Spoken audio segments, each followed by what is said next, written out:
Hello po! Welcome to my Bite serye. Kagat in Tagalog o para magets nyo.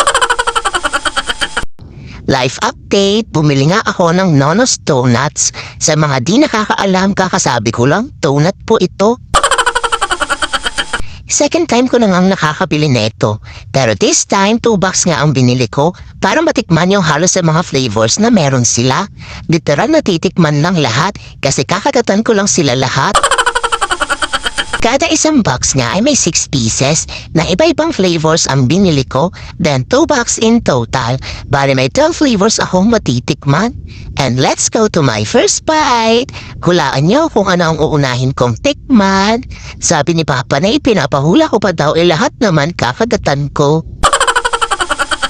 Sa mga humulang chocolate, mali po kayo. Chocolate lover ako pero pagdating sa donuts ay yung may almonds ang favorite ko. Trivia lang kahit wala kayong pake, isa sa pinakaayaw ko sa pagkain, lalo na sa ice cream o desserts ay peanuts. Puwera sa almonds, intindihin nyo na lang, sana na-gets nyo. Almond amore pala ang una kong kinagat. First bite pa lang ang yummy na. Then second bite ay etong Choco Caviar creation nila. Ang shala, name pa lang mukhang masarap na. Syempre masarap talaga, baka chocolate to. Tapos next na nga agad, nag-inimay mo pa ako dito.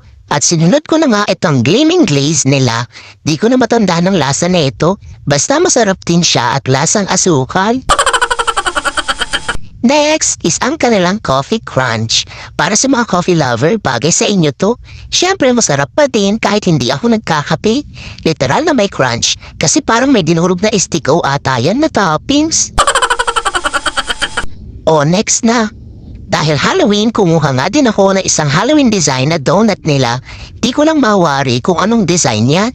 Kayo nang humusga. Basta ubi flavor ito.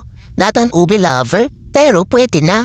Lastly, para sa unang box ay ang kanilang So Matcha Love. Humiyaw ang mga matcha lover. Sinadya ko talagang ihuli ito kasi first time kong makakatikim ng matcha flavor. Tapos sa donut pa.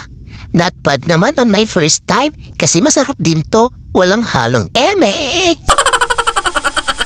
And eto na nga ang mga donuts sa unang box. Kulang na nga ng 2 kasi kinain na agad ng mga nag-aabang sa likod ko. At para sa second box naman, another 6 flavorful flavors nga. Mas mukhang masasarap na ang andito sa second box. At syempre, inunho na nga agad ang chocolate. Na with Oreo Wonder nga ang name. Ang haba, diba? At syempre, masarap. Chocolate to eh. Meron pang chocolate filling din sa loob. Yummy! Tapos next na agad at binilisan ko na nga sa mga sumunod kasi dalian ko daw at gusto nang kumain ng mga nasa likod ko. Then next, after ng mango crunch ay etong apple cinnabon. Katikim ko akala ko ay peach flavor ito, apple pala. Tapos itong may pork floss flavor nila di ko na kinagatan kasi ilang beses ko na itong natikman kasi ito ang pinaka-favorite ni Papa ni. Then second to the last na, at isa din sa mga favorite flavors ko sa kanila, ay etong Berrylicious swirl nila. Nakakabulol sa sarap, este yung pangalan.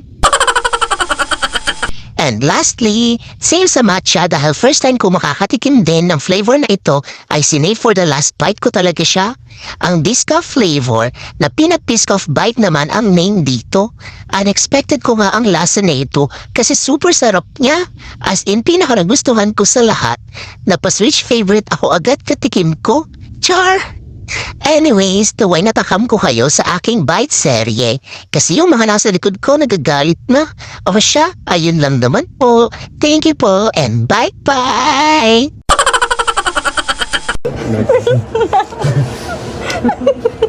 Oo nga to.